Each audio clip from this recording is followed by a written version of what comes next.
Startup को start करने के दो तरीके हैं। एक तो ये कि समझदारी और एक किफ़ायत से। समझदारी से इस तरह के आपने कोई अच्छा इन्वेस्टर ढूंढ लिया या इन्वेस्टमेंट कहीं से पकड़ ली और अपने आइडिया पे लगा दी और थिंग्स आर गोइंग फाइन।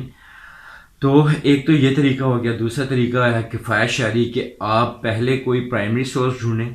और प्राइमरी सोर्स ढूंढ कर उससे बचा बचा के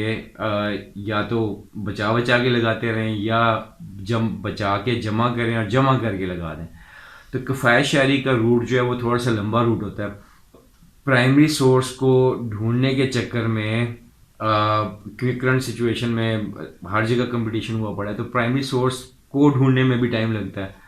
और जितनी देर में प्राइमरी सोर्स से ढूंढ के उससे कमाना है, फिर उससे बचाना है और फिर स्टार्टअप, तब तक तो स्टार्टअप तो खैर हवा में ही होता है ना। मतलब एक स्ट्रॉन्ग आइडिया भी या तो फिर लैपटॉप में रह गया होगा या दिमाग से बस हवा में तहील हो गया। इसलिए भी ज़रूरी है कि जो स्टार्टअप स्टार्ट करने वाले लोग हैं उनको किफ़ायत शारी वाले रूट से बचाना ज़रूरी है।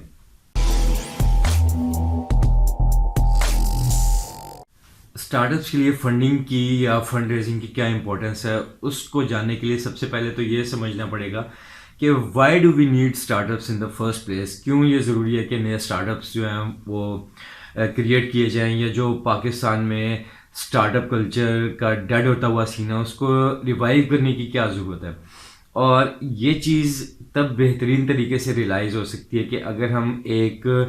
करंट सिचुएशन का एक एनालिसिस करें और ये देखें कि हवा का रुख किस तरफ हुआ।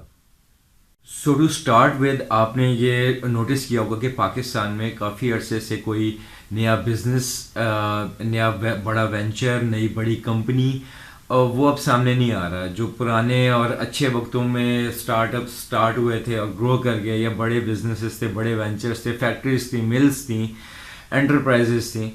या ग्रुप ऑफ कंपनीज थे, वो जो थे वो वही हैं। उसके अलावा अब नए नाम ऐसे आ नहीं रहे सामने। बल्कि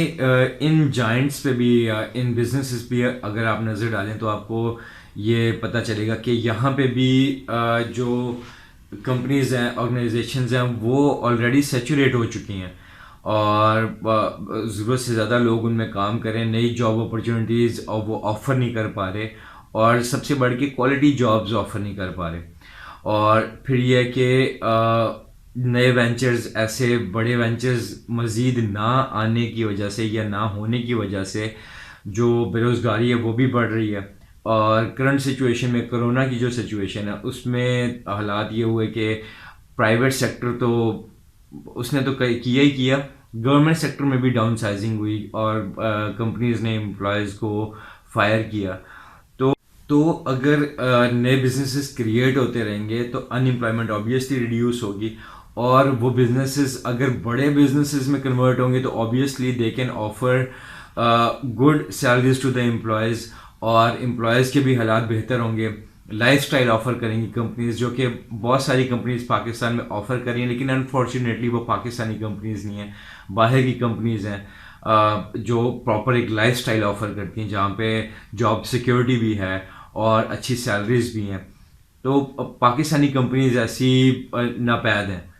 तो ऑब्वियसली स्टार्टअप्स जो हैं, और अच्छे स्टार्टअप्स, उनकी ज़रूरत है और बड़े नामों की भी ज़रूरत है ताकि सिचुएशन को बेहतर किया जा सके। फिर सेकेंडली आप ये देखें कि पाकिस्तान में लोगों के पास, जिनके पास थोड़ा बहुत पैसा सेव हो जाता है या जो इन्वेस्ट कर सकते हैं, वो नई चीज़ों की तरफ नहीं जाते, नए आइडियाज़ की तरफ नहीं जाते, नए स्टार्टअप्स की तरफ नहीं जाते, बल्कि उनको मशवरा भी यही दिया जाता है कि आप ट्रेडिशनल बिजनेसेस में, मेन स्ट्रीम्स के अंदर इन्वेस्ट करें, उसमें बिज़नेस करें। उसका रीज़न ये होता है कि जो ट्रेडिशनल बिजनेसेस हैं या जो रनिंग स्ट्रीम्स हैं उनका टर्नआउट जल्दी मिल जाता है और अच्छा मिल जाता है। इसलिए लोगों का सबसे पहले फोकस होता है कि लोग उसमें इन्वेस्ट करें और उसी को अपना बिजनेस वो बना लेते हैं। और पाकिस्तान में अगर हम देखें तो 4 से 5 मेन स्ट्रीम्स हैं और लोग उसी में इन्वेस्ट कर रहे हैं। सबसे पहले तो फूड, फिर उसके बाद एजुकेशन, फिर गारमेंट्स, फिर प्रॉपर्टी, और अब नया ट्रेंड जो है वो सॉफ्टवेयर आ रहा है, उसके अंदर इसमें लोग इन्वेस्ट कर रहे हैं। तो किसी भी मुल्क में,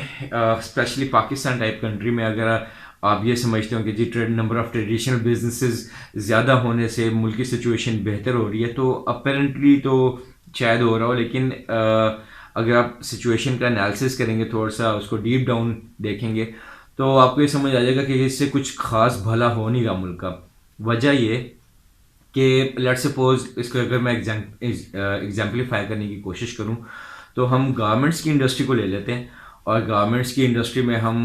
स्टार्ट यहाँ से करते हैं कि 5 लोगों से स्टार्ट हुआ, ठीक है, और जो उसकी इंडस्ट्री की वर्थ थी, जो टोटल वो रेवेन्यू जनरेट करी थी, वो है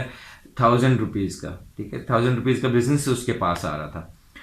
तो उसके पीछे एक मैन्युफैक्चरर बैठा हुआ था। अब वो एक मैन्युफैक्चरर 5 लोगों को सप्लाई कर रहा था, और क्वालिटी भी थी, प्राइसेस भी अच्छी थी, सप्लाईज भी अप्रोप्रिएट थी। अब हुआ ये कि लोग हो गए, जो बिजनेस करने वाले लोग थे गारमेंट्स की रिटेल इंडस्ट्री में, वो 5 से 10 हो गए। कंपटीशन बढ़ गया, माल की रिक्वायरमेंट ज़्यादा हो गई, फैक्ट्रीज 1 से 2 हो गई, ठीक है। अब उनको फैक्ट्रीज को ज़्यादा माल प्रोड्यूस करना पड़ रहा है, और माल बिक नहीं रहा, ठीक है, दुकानों पे रिटेल वालों के पास आ गए, लेकिन आगे नहीं बिक रहा। उसकी भी वजह यह है कि जो आपकी पॉपुलेशन है गो के इंक्रीज हो रही है, गो के उसमें बाइंग कैपेसिटी वाले लोग इंक्रीज हो रहे हैं, लेकिन एक फिक्स्ड अमाउंट है, और वो फिक्स रेशो से बढ़ रही है, और वो रेशो इतनी ज़्यादा नहीं है कि एक हैंडसम अमाउंट जनरेट कर सके उन 10 लोगों के लिए। 5 लोगों के लिए तो वो अमाउंट बड़ी अच्छी जनरेट हो रही थी, और उनको अच्छा बिजनेस मिल रहा था। लेट्स सपोज एक जॉइंट जो था, बड़ा नाम जो था उस बिजनेस में, रिटेल इंडस्ट्री में, वो 500 कमा रहा था, और जो मिडिल साइज का था वो 200-300 कमा रहा था, जो छोटा था वो 100-50 कमा रहा था। तो एट द एंड उनकी अर्निंग अच्छी थी। अब यही बिजनेस, 1000 रुपये का बिजनेस, जब 10 लोगों पे डिवाइड हो गया, तो वो जाइंट की भी इनकम इफेक्ट हो गई, और बाकी लोगों की भी, और नए लोगों का सर्वाइवल भी मुश्किल हो गया, क्योंकि उन्हें 10-10, 20-20 रुपये आ रहे थे, और उनका जो वो सक्सेस पॉइंट था, या ब्रेक इवन था, या जो उनका टर्न आउट था, वो ज़्यादा आगे चला गया। जहाँ पे 3 साल में बिजनेस स्टेबल होना था, अब 3.5 साल, 4 साल, 5 साल में स्टेबल हो रहा है। और जहाँ पे कस्टमर्स जो हैं वो पहले 5 लोगों को जा रहे थे, अब वो 10 लोगों पे वही कस्टमर्स डिवाइड होना है, क्योंकि आबादी बढ़ रही है, लेकिन उसमें इन्फेंट्स भी हैं, उसमें स्टूडेंट भी है, उसमें टीनेजर्स भी हैं। फिर उसके बाद वो लोग आते हैं जो अर्निंग कर रहे हैं और एक्चुअली में स्पेंड कर रहे हैं, डिसीजन मेकर्स हैं, या जिन्होंने एक्चुअल बाइंग करनी थी। फिर उसके बाद एक और एज आती है, जो ओल्ड एज लोग हैं, फिर उन्होंने मतलब बिजनेस नहीं देना, उन्होंने बाइंग परचेजिंग नहीं करनी। इसके अलावा अगर एक घर में लेट सपोज 5 लोग थे, और वो हो गए 5 से 7 हो गए, 8 हो गए, तो वो पहले की तरह कपड़े नहीं खरीदेंगे, जहाँ पे हर किसी के 2-2 जोड़े आ रहे थे, और 1000 रुपये का जोड़ा आ रहा था। तो अब नंबर ऑफ फैमिली मेम्बर्स ज़्यादा होने से वो हर किसी के लिए 2-2 जोड़े नहीं लेंगे, क्योंकि पीछे सैलरी जो है वो उस तरह से इंक्रीज़ नहीं हो रही, महंगाई का फैक्टर इंक्रीज़ हो रहा है, लिविंग कॉस्ट ऊपर जा रही है, दीगर अखराजात भी हैं, उनको भी मैनेज करना है। तो नेसेसिटी के ऊपर, गारमेंट्स भी नेसेसिटी में आता है, तो नेसेसिटी के ऊपर लोग कम इन्वेस्ट करने लग गए, क्योंकि बाकी जगहों पे भी खर्चे मैनेज करने थे। जहाँ पे 2 जोड़े आते थे, वहाँ पे 1 जोड़ा आएगा उस बंदे का, और जहाँ पे 1000 रुपये का जोड़ा आता था, वहाँ पे मे बी 800-500 इस तरह से स्पेंडिंग हो। तो क्वालिटी पे भी कॉम्प्रोमाइज़ हो गया, और नेसेसिटी की अमाउंट पे भी कॉम्प्रोमाइज़ हो गया। तो जो उस फील्ड के सर्विस प्रोवाइडर्स थे, वो 10 लोग, वो भी इवेंचुअली इफेक्ट हुए, जिसमें पुराने भी इफेक्ट हुए, नए आने वाले भी इफेक्ट हुए।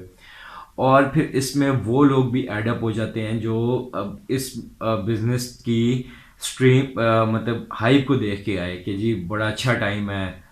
लोग अभी कपड़े खरीदेंगे, ट्रेंड चल पड़ा है लोगों में, ठीक है। तो वो एक ट्रेंड के को फॉलो करने के चक्करों में वो भी उस बिज़नेस में आ गए, और बिज़नेस को सही समझते भी नहीं थे, उसकी पेचीदगियों को नहीं समझते थे, और कस्टमर को सही तरह डील भी नहीं कर पाए, अच्छी क्वालिटी भी नहीं दे पाए। तो उन्होंने अपना भी नाम ख़राब किया, और बाकी लोगों का नाम भी ख़राब किया। अब जो कस्टमर उनके पास से अनहैप्पी है वो बाकियों पे भी शक शुरू कर देगा कि यार मैं इसके पास जाऊं या ना जाऊं। इवेंचुअली पुराने लोगों का नाम भी ख़राब हुआ, जो कि अभी करंट सिचुएशन में और बड़े मॉडल्स के ऊपर ये चीज़ अप्लाई हो रही है। तो उन लोगों के लिए ये ज़रूरी था कि वो अपना आप फिगर आउट करते कि उनको किस डायरेक्शन में मूव करना है। फिर इनमें कहीं ना कहीं लोग थे जिनके अंदर एक कैपेसिटी थी कि वो नए आइडिया पर काम कर सकते हैं। उनके पास हो सकता है कि किसी के पास स्ट्रॉन्ग आइडिया होता है, लेकिन उसने फिर भी मेन स्ट्रीम में अब अपने जाके सर मारा, क्योंकि अर्निंग चाहिए थी, कमाना हर किसी ने, हर किसी को अपना किचन चलाना है। तो लोग मजबूरन उसके अंदर आ गए, लेकिन सर्विस सही नहीं प्रोवाइड कर सके। तो इट वाज मच बेटर कि ऐसे नए आइडिया को बजाय कि उसने अपना रेवेन्यू जनरेट करने के लिए किसी और चीज़ का सहारा लिया, वहाँ पे भी सही तरह से कामयाब नहीं हो पाया, तो उस बंदे को वही उसी काम पे लगाया जाता कि जो वो करना चाहता था, जो वो कर सकता था पैशन के साथ अपने। तो उसके लिए उसके पास इन्वेस्टमेंट की कमी, पाकिस्तानियों का जो स्पेशली एक ब्लाइंड फॉलोइंग का ट्रेंड है, जिसकी वजह से और सिचुएशन वर्स्ट हो जाती है। और वो भी यूथ के केस में, और स्पेशली यूथ में भी ग्रेजुएट्स यूनिवर्सिटीज़ के ऊपर ये ज़्यादा चीज़ अप्लाई होती है कि वहाँ से जब ब्लाइंड फॉलोइंग शुरू होती है तो आगे फिर चलती रहती है लाइफ में। और कहानी शुरू होती है ज़्यादा, जो ये चीज़ नोटिस में आई वो इलेक्ट्रिकल इंजीनियरिंग के दौर से है। राउंड अबाउट इन 2004 से 4 to 5 के राउंड अबाउट इलेक्ट्रिकल इंजीनियरिंग की हाइप आई। फिर उसके बाद टेलीकम्युनिकेशन की हाइप आई, टेलीकम्युनिकेशन के बाद मैकेनिकल की हाइप आई, फिर सॉफ्टवेयर की अब आजकल हाइप चल रही है। और लोगों को ये लगता है कि जी अब software is the next big thing, और कोई धड़ाधड़ सॉफ्टवेयर इंजीनियर ही बन रहे हैं, और सॉफ्टवेयर इंजीनियर बन के क्या कर रहे हैं वो सबको पता है। पाकिस्तान में web development, mobile app development और सॉफ्टवेयर डेवलपमेंट, और इसके साथ साथ मज़ीद चीज़ों पर भी बात करते हैं। तो सबसे पहले तो ये कि ये लोग जब मेन स्ट्रीम को फॉलो करते हैं, क्योंकि उसमें उनको नज़र आ रहा होता है कि यार फ़लाँ भी जॉब लग गया, फ़लाँ भी जॉब लग गया। तो उसमें मसला ये आता है कि जब ये लोग पास आउट होकर निकलते हैं तो तब तक तो वो जॉब अपॉर्चुनिटीज़ भी फिल हो चुकी होती हैं। जो फ्यूचर में जॉब अपॉर्चुनिटीज़ आनी होती हैं उनके लिए भी लोग लाइनों में लगे होते हैं। और जब ये लोग ग्रेजुएट होकर निकलते हैं तो ये और लाइन में कहीं पीछे जाके लगे होते हैं। अब वो होता है इसलिए कि इन्होंने कैलकुलेट नहीं किया या थोड़ा सा फ्यूचर को नहीं देखा कि यार जब हम निकलेंगे तो और कितने लोग ग्रेजुएट होकर निकल चुके होंगे।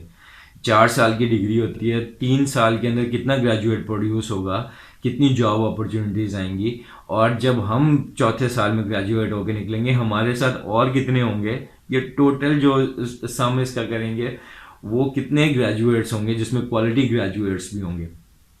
और जॉब पोजीशंस कितनी है। तो ये सिनेरियो पाकिस्तान में देखा ही नहीं जाता सिरे से। बस ये देखते हैं कि यार अभी गवर्नमेंट ने इस साल अनाउंस कर दिया कि पावर सेक्टर में गवर्नमेंट जो है वो इंटरेस्ट ले रही है और उस पर प्रोजेक्ट्स लगने लगे हैं। तो ये इस साल को देखते हुए अपने अगले 4 साल का डिसीजन ले लेते हैं कि यार इलेक्ट्रिकल इंजीनियर बन जाओ। अब हुकूमत के तो 5 साल की हुकूमत है, 1 साल अनाउंसमेंट का, फिर उसकी 2 साल में तैयारी, तीसरे साल में कुछ जाके प्रोजेक्ट्स की खबर आएगी कि इस पे काम स्टार्ट होने लगा, फिर जाके कहीं चौथे 5वें साल में काम शुरू होगा। और तब तक ये पहले की जो फ्लक्स है, वो पहले का जो एक ट्रैफिक है वो लाइन में लगा होगा, बाद में प्रोजेक्ट क्लोज हो जाए या अपॉर्चुनिटीज़ वैसी फिल हो जाती हैं। तो ओवरऑल सिनेरियो की जो रॉन्ग कैलकुलेशन है उसकी वजह से लोग फ्रस्ट्रेशन का शिकार हो जाते हैं। और जिसने बिज़नेस करना था वो भी ब्लाइंड फॉलोइंग करके यहाँ पे पहुँचा हुआ था कि जी ये मेन स्ट्रीम में इलेक्ट्रिकल इंजीनियरिंग है, ये डिग्री, ये स्किल, इसकी ज़्यादा डिमांड है, ये ले लो। तो अब बाद में फिर इधर से अर्न करके बिज़नेस पे बाद में आ जाएंगे। और सिखाया भी यही जाता है कि पहले अपना सोर्स ढूंढ लो, कोई इस चीज़ का स्कोप है, इसको पहले कर लो। इसके साथ क्या होता है कि जो उस फील्ड में ज़बरदस्ती गया होता है वो फिर से वही पहले वाली कहानी कि वो unhappy customers, unhappy clients produce करता है। और उसकी वजह से अच्छे लोगों का भी नाम ख़राब होता है। लाइक जिसका इंजीनियरिंग का स्किल ही नहीं है, जो सॉफ्टवेयर में काम कर ही नहीं सकता, वो भी जब सॉफ्टवेयर में घुस के सॉफ्टवेयर की सर्विसेज प्रोवाइड करेगा तो ऑब्वियसली अनहैप्पी कस्टमर्स ही देगा, और वो अनहैप्पी कस्टमर्स उस फील्ड के बाकी एक्सपर्ट्स पे भी शक करने लग जाएंगे कि यार इनको बिज़नेस दें या ना दें, और फिर बिज़नेस जाएगा मज़ीद कैपेबल लोगों के पास, फॉरेनर लोगों के पास, या दूसरे कंट्री के लोगों के पास जो आपसे रिलेटिवली बेहतर काम कर रहे थे या जो ब्लाइंड फॉलोइंग नहीं कर रहे थे। और बहुत सारी कंट्रीज ऐसी हैं जहाँ पे ब्लाइंड फॉलोइंग नहीं होती। तो फिर से बड़ा ज़रूरी है कि जो स्टार्ट करने की सलाहियत रखने वाले लोग हैं, जिनके पास अच्छे आइडियाज़ हैं या जिनके पास स्ट्रॉन्ग आइडिया जो परसीव जिन्होंने कर लिया है या कर लेते हैं, उन लोगों को इस ब्लाइंड फॉलोइंग में ना डाला जाए, बल्कि उनको वो रास्ता दिखाया जाए जो उनके लिए ज़रूरी है। क्योंकि एंटरप्रेन्योरशिप या स्टार्टअप स्टार्ट करने वालों की जो एक तबीयत होती है वो ये भी होती है कि इनका इंटरेस्ट बड़ी जल्दी शिफ्ट हो जाता है। अगर एक आइडिया अपनी शेप नहीं ले पाया, एक शॉर्ट लिव आइडियाज़ होते हैं तो शॉर्ट स्पैन होता है, शॉर्ट स्पैन के बाद अटेंशन डाइवर्ट हो जाती है कि नेक्स्ट आइडिया के ऊपर काम शुरू हो जाता है, क्योंकि वो स्टक हुआ होता है किसी जगह पे। तो उसको वहाँ से निकालना बड़ा ज़रूरी है ताकि इंटरेस्ट शिफ्ट होने से पहले पहले ये अपनी शेप लेके कोई बेनिफिट देना शुरू कर दे। और स्पेशली कि ये जो लोग स्टार्टअप या बिज़नेस स्टार्ट कर सकते थे, ये मजबूरन किसी और इंडस्ट्री में जाके उसका नाम ना ख़राब शुरू कर दें, जो कि हर फील्ड के साथ हो रहा है। पाकिस्तान में ब्लाइंड फॉलोइंग का एक और सीन होता है कि जैसे ही कोई स्किल, कोई डिग्री, उसकी हाइप क्रिएट होती है, लोग धड़ाधड़ उसमें चले जाते हैं। ये भी नहीं सोचते कि पाकिस्तान में, स्पेशली पाकिस्तान में, कोई भी डिग्री, कोई भी स्किल मार्केट में कब आता है। एक तो दुनिया में एक क्या क्या चल रहा है वो भी तकरीबन यही साइंस है, और पाकिस्तान में तो खैर हम उनसे वे मच पीछे हैं डेवलप्ड कंट्रीज से। तो यहाँ पे क्या होता है, तो इस सिचुएशन को भी थोड़ा सा समझना ज़रूरी है ताकि ब्लाइंड फॉलोइंग से बचा जा सके। ब्लाइंड फॉलोइंग से बचना बहरहाल बहुत ज़रूरी है। पाकिस्तान में कोई भी स्किल उस वक्त डिलीवर किया जाएगा, उसके ट्रेनर्स तब आएंगे, उसका कोर्स तब बनेगा जब फर्स्ट ऑफ ऑल उससे कमाने वाले कमा चुके होंगे, बाहर वाले तो खैर उसको रगड़ चुके होंगे, और पाकिस्तान में भी कमाने वाले उससे कमा चुके होंगे, और मोस्ट लाइकली टू बी कि वो थक चुके होते हैं उससे, और वो ये सोच रहे होते हैं कि बेटा अब इससे कमा तो लिया, अब मज़ीद इसमें काम करने का दिल भी नहीं, कंपटीशन भी इसमें आ गया है, तो आसान तरीका ये है कि अब इससे कमाओ, इसको बाकी लोगों को पढ़ा के, और वहाँ से लोग निकालो जो हमारे लिए भी काम करें, और अब रेवेन्यू भी जनरेट होता रहे स्टूडेंट्स बना बना के। तो पाकिस्तान में ये सीन भी होता है कि अब यूनिवर्सिटीज़ जो हैं वो उनका कोर्स, वो पुराना कोर्स चल रहा है इलेक्ट्रिकल इंजीनियरिंग का या किसी भी जो इंजीनियरिंग फील्ड है उसका कोर्स पुराना चल रहा है। अब जिस तरह सॉफ्टवेयर है, जिस तरह रोबोटिक्स है, तो उसमें जो भी नई डेवलपमेंट्स आ रही हैं वो कोर्स का हिस्सा नहीं बनाएंगे उसको, बल्कि उसकी बेस पे एक नई डोमेन खड़ी कर देंगे कि ये अलग से कोर्स है, ये अलग से डिग्री है, अब इसको भी साथ में लें जी, ये नई डिग्री है, ये आप ये इसका ट्रेंड आ गया आगे, उस कोर्स को अपडेट नहीं करेंगे वो। फिर बाकी लोग भी इसी तरह जो स्किल देते हैं वो भी तकरीबन इसी तरह का सीन होता है कि खुद कमा चुके होते हैं और उधर कंपटीशन टफ हो गया होता है, तो अब वो उसको डिलीवर करने पे और लोगों को सिखाने पे आ जाते हैं। मे बी बहुत एक्सेप्शंस हैं जिनके ऊपर ये ट्रू नहीं है, लेकिन मोस्ट ऑफ द जो अवाम है उसके ऊपर ये चीज़ फिक्स आती है कि वो तब भी डिलीवर करते हैं जब उससे कमा चुके होते हैं और अब मज़ीद लोगों को सिखा के कमाना चाह रहे होते हैं। यानी उसकी हाइप, उसकी अर्निंग जो है वो उसमें टफ ही हो। तो नई इंडस्ट्री नहीं लग रही, लोग ब्लाइंड फॉलोइंग कर रहे हैं, अपनी डायरेक्शन, सही डायरेक्शन का तयन नहीं कर पा रहे। जो लोग बिज़नेस या स्टार्टअप स्टार्ट कर सकते थे वो भी इसी कन्फ्यूजन का शिकार हैं और अपना रास्ता फिगर आउट कर रहे हैं लैक ऑफ इन्वेस्टमेंट की वजह से। तो सबसे पहले तो ये समझ आ गया कि स्टार्टअप्स का होना ज़रूरी है ताकि मज़ीद जॉब अपॉर्चुनिटीज़ क्रिएट हों और लोग अपने टैलेंट के मुताबिक अपनी जो है सोर्स ऑफ फंडिंग जो है उसको परस्यू कर सकें। कि ओवर द वर्ल्ड तकरीबन 80 to 90% अकॉर्डिंग टू स्टडीज़ जो स्टार्टअप्स हैं या न्यू बिजनेस हैं फेल हो जाते हैं। किस वजह से? कि उनके पास जो इन्वेस्टमेंट है बिज़नेस को रन करने के लिए वो या तो सिरे से ही नहीं होती या स्टार्टअप स्टार्ट होने के कुछ अरसे बाद ख़त्म हो जाती है। फिर एक बिज़नेस में या एक स्टार्टअप में पैसा इसलिए नहीं चाहिए कि उसका ऑफिस ले लिया, उसके 2-4 एम्प्लॉयज़ हैं, उनकी सैलरी देनी है। छोटे बिजनेसेस जो हैं उनमें तो ये चल जाता है, ठीक है, जिसमें आपने एक छोटा सा ऑफिस लेना है, उसमें 4-5 एम्प्लॉयज़ रखने हैं और उसको ग्रो नहीं करना, उसमें तो काम जो है लाख से लेके 10 लाख तक आपका काम स्टार्ट हो जाता है। लेकिन जब आप बड़ी सोच सोचते हैं जिसमें एक विजनरी कंपनी होती है जो एक लाइफस्टाइल प्रोवाइड करी है, जिसके अंदर 100, 200, 500 एम्प्लॉयज़ हैं और उनको एक लाइफ स्टैंडर्ड भी है, उनकी सैलरीज भी अच्छी हैं, तो वो बड़ी कंपनीज बनाने के लिए ऑब्वियसली इन्वेस्टमेंट चाहिए होती है। और जब तक वो अपना सर्वाइवल खुद नहीं अर्न कर पाती तब तक वो पैसे कंज्यूम कर रही होती हैं। और वो पैसा ज़रूरी नहीं है कि सीईओ की या पार्टनर्स की जेब में हो, वो पैसा कहीं और से भी अरेंज किया जा सकता है और होता है अरेंज। तो वो कहाँ से अरेंज होता है वो सारा हम आपको इस सीरीज़ में बताएंगे। फिर ये भी मल्टीपल स्टार्टअप्स की स्टोरी रहती है कि उन्होंने कोई अपना नई डायरेक्शन का तयन किया कि इस डायरेक्शन में भी चलना चाहिए साथ में पैरेलल में, लेकिन उस डायरेक्शन को परस्यू करने के लिए जो कॉस्ट है वो कॉस्ट ही उनके पास नहीं है। लाइक R&D करनी है, रिसर्च एंड डेवलपमेंट से कंपनी को बहुत फ़ायदा हो सकता है, नई चीज़ें सामने आ सकती हैं, चीज़ों को इम्प्रूव किया जा सकता है, प्रॉफिटेबिलिटी को रिसर्च एंड डेवलपमेंट से इम्प्रूव किया जा सकता है। लेकिन वो रिसर्च एंड डेवलपमेंट करने के लिए पैसा ही नहीं है, क्योंकि जो करंट प्रॉफिट है वो तो करंट कंपनी को सस्टेन करवा रहा है, जो उसके एम्प्लॉयज़ हैं उनकी तनख्वाहें हैं, वो बाकी जो बिज़नेस के अखराजात हैं वो मैनेज हो रहे हैं, तो पैसा है ही नहीं किसी और डोमेन में जाने का। तो जो आपकी इन्वेस्टमेंट्स हैं वो भी आपको यहाँ पे इन्वेस्टर से आई हुई इन्वेस्टमेंट वो आपको यहाँ पे फिर सपोर्ट करती हैं कि आप रिसर्च एंड डेवलपमेंट में जाना चाहें तो वहाँ पे चले जाएं, या कंपनी कोई नई प्रोडक्ट आइडेंटिफाई करती है कि ये नई प्रोडक्ट भी लॉन्च की जा सकती है, लेकिन उस प्रोडक्ट को उसके आइडिया से लेकर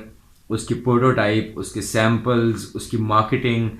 फिर आगे जो प्रोसेस है सारा, उसके अंदर सारी कॉस्ट जो है वो जो एक ह्यूज कॉस्ट आनी है वो कंपनी जो है बियर नहीं कर सकती। तो अगेन वहाँ पे फिर आपका इन्वेस्टर जो है वो प्ले में आता है, उसकी ज़रूरत होती है, जो आपको इन्वेस्टमेंट रिक्वायर्ड होती है वो इन्वेस्टर से आती है। और फिर ये भी होता है कि कंपनी अगर एक सर्विस बेस्ड कंपनी है या एक प्रोडक्ट बेस्ड कंपनी है, वो आइडेंटिफाई करती है कि एक नई सर्विस जो है वो लॉन्च की जा सकती है, उस सर्विस के लिए अगेन कॉस्ट नहीं है उसकी मार्केटिंग तक उसको सपोर्ट करने के लिए, या पुरानी सर्विस को अपग्रेड करना था, अब जो एक अच्छे लेवल पे पहुंच चुकी है उसमें कोई नई चीज़ ऐड अप करनी थी, उसको ऐड अप करने की कॉस्ट भी बियर करना मुश्किल है, क्योंकि जब आपकी प्रोडक्ट या सर्विस किसी बड़े लेवल पे पहुंच चुकी होती है तो वहाँ पे उसकी अपग्रेडेशन करना भी एक ह्यूज कॉस्ट होती है। तो चाहे प्रोडक्ट या सर्विस, इन दोनों को अपग्रेड करने के लिए भी अगर आपके पास कॉस्ट नहीं है तो वो भी इवेंचुअली आप अपने इन्वेस्टर से मैनेज कर सकते हैं। तो ये तमाम फैक्टर्स हैं जिनकी वजह से एक स्टार्टअप में या एक स्टार्टअप के लिए इन्वेस्टमेंट की जो इम्पोर्टेंस है उसको बहुत ज़्यादा सिग्निफाई कर देते हैं। और ऑब्वियसली अगर आपके पास ये नॉलेज नहीं होता और आपके साथ कोई अपना आइडिया शेयर करता है और आपको ये लगता है कि हाँ आइडिया स्ट्रॉन्ग है और वो आपको अपना बड़ा ख्वाब बताए बंदा कि यार ये आइडिया स्ट्रॉन्ग है, इसके ऊपर फ्रेंचाइजिंग हो सकती है, इसके ऊपर एंटरप्राइज बन सकती है, ग्रुप ऑफ कंपनीज भी खड़ा कर सकते हैं कल को, वो विजनरी सोच वाला कोई बंदा हो, तो अगर आपको ये नॉलेज नहीं है तो आप सिंपल उसके ऊपर हंसेंगे या आप उसको सही तरह से गाइड नहीं करते। तो आप खुद इमेजिन करें कि जो एक स्टार्टअप वजूद में आना था और नई अपॉर्चुनिटीज़ क्रिएट होनी थी वो नहीं हुई, बल्कि उसके साथ साथ और जो लोग थे जिन्होंने उसको देखकर मोटिवेट होना था और उन्होंने भी स्टार्टअप की तरफ जाना था और कामयाब स्टार्टअप्स बनाने थे, वो भी कहीं हवा में बात रह गई। तो अगर आपको यही नॉलेज हो तो आप एक अच्छे आइडिया को आइडेंटिफाई करने के बाद और या किसी का बड़ा ख्वाब सुनने के बाद उस पर हंसेंगे नहीं, बल्कि आप उसको मज़ीद गाइड करेंगे। आजकल की दुनिया में जहाँ पे लोग दुनिया जो है वो ग्लोबल विलेज बन गई इंटरनेट से, और इसको भी बात को वो मतलब एक अरसा हो गया, ठीक है, 2020 चल रहा है। तो पाकिस्तान से इन्वेस्टर ना भी मिले तो आपका आइडिया हो सकता है बाहर किसी को क्लिक कर जाए, आप ओवरसीज़ पाकिस्तानी हैं, फिर बाहर के इन्वेस्टर्स आपको मिल सकते हैं, और मिलते हैं, लोगों को मिल जाते हैं इन्वेस्टर्स। लेकिन उसके लिए जो अप्रोप्रिएट तैयारी है वो कैसे करनी है, वो सब इसमें आगे मैं सीरीज़ में आपके साथ लेके आ रहा हूँ, जिसका नाम रखा है द स्टार्टअप साइंस। इस पूरी सीरीज़ का नाम है, और उसमें सब सीरीज़ है how to raise investment for startup. तो अब आपको यहाँ तक ये तो समझ आ गया कि स्टार्टअप के लिए इन्वेस्टमेंट लाना क्यों ज़रूरी है। मेरी आपसे ये रिक्वेस्ट रहेगी कि आप अगर आपके इर्द गिर्द कोई ऐसा नहीं भी है जो इस सिचुएशन में नहीं है, या कोई स्टार्टअप स्टार्ट करने वाला आपके इर्द गिर्द नहीं है, आपका भी दूर दूर तक प्लान नहीं है, तो फिर भी आप इस वीडियो को एक बार देख लेंगे, क्या पता कल को आपका खुद का प्लान बन जाए, कोई आप अच्छा आइडिया परसीव कर लें। क्योंकि आजकल थिंग्स आर मूविंग फास्ट, लोगों को जिसको नहीं भी बिजनेस का पता वो भी कोई ना कोई आइडिया निकाल लेता है, लेकिन रह कहाँ पे जाता है कि स्टार्टअप की चीज़ों के बारे में नहीं पता, इन्वेस्टमेंट रेज करने का तरीका नहीं पता, और अपने पास भी पैसा नहीं है। तो आप न सिर्फ अपने अपने लिए रास्ता फिगर आउट कर सकते हैं, बल्कि कल को आपके साथ कोई और अपना स्ट्रॉन्ग आइडिया शेयर कर सकता है, तो आप उसको फ़ौरन से गाइड कर सकते हैं कि हाँ तुम्हारे लिए ये रास्ता है, ये इन्वेस्टमेंट लाने के तरीके हैं, यहाँ से इन्वेस्टर मिलेगा, ये तैयारी करनी पड़ेगी उसके लिए। तो इस सीरीज़ को आप बेशक अर्जेंट बेसिस पे ना देखें, लेकिन अपना टाइम निकाल के तसल्ली से इसको ज़रूर देखें। तसल्ली से नहीं भी देखना तो फास्ट फॉरवर्ड करके देख लें कि एटलीस्ट बात आपके दिमाग में पड़ जाए, आपके कानों से आपके दिमाग तक चली जाए, तो ताकि आप जब जब भी कभी उस इंफॉर्मेशन को यूज़ करने का टाइम हो तो आप उसको यूज़ कर सकें और किसी के लिए आसानी कर सकें या अपना रास्ता आसान कर सकें।